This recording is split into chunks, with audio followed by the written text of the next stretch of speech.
peristiwa kedatangan bangsa Eropa ke Indonesia. Rempah-rempah telah menjadi komoditas yang sangat menguntungkan sejak abad ke-15. Hal ini menyebabkan bangsa-bangsa Eropa berusaha untuk mencarinya sekalipun menjelajah samudra. Indonesia terkenal sebagai daerah penghasil rempah-rempah. Rempah-rempah yang dihasilkan Indonesia digunakan sebagai bahan obat-obatan, penyedap makanan, dan pengawet makanan. Bangsa Eropa pun berusaha untuk mendapatkan rempah-rempah dari Indonesia. 1. Bangsa Portugis.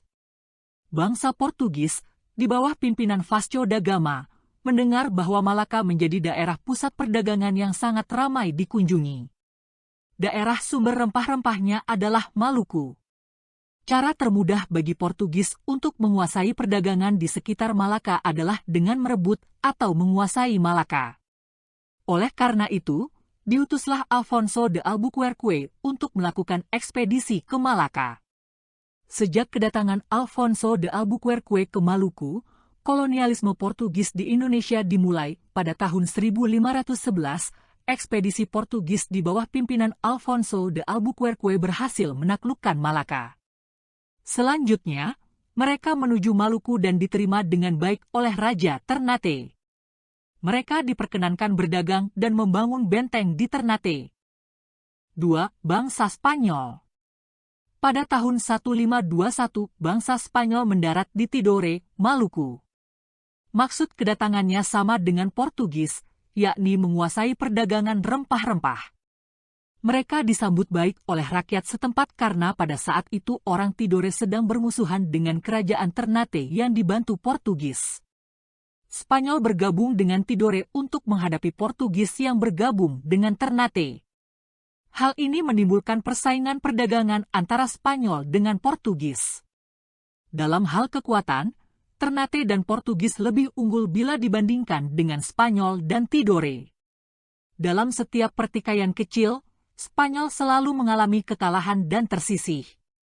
Untuk mengakhiri permusuhan tersebut, atas prakarsa Paus diadakan Perjanjian Saragossa pada tahun 1529. Berikut isi Perjanjian Saragossa.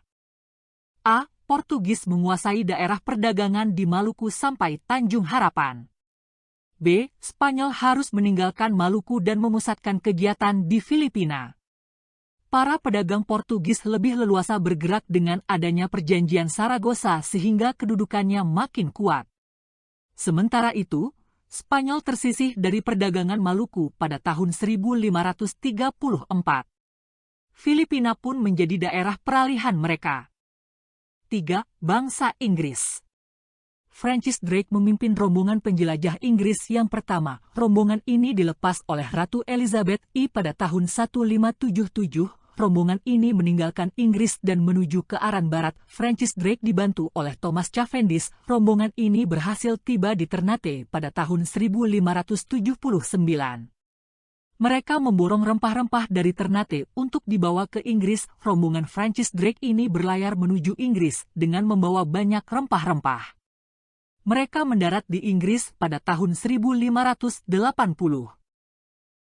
Bangsa Belanda. Pada tanggal 22 Juni 1596, bangsa Belanda tiba di Indonesia. Armada Belanda berhasil mendarat di Banten, Jawa Barat. Pada awalnya, kedatangan bangsa Belanda disambut baik oleh Sultan Banten. Kegiatan perdagangan menjadi ramai. Namun, hal itu tidak berlangsung lama. Bangsa Belanda berubah menjadi serakah dan kasar. Mereka pun dimusuhi dan diusir dari Banten karena sikapnya tersebut.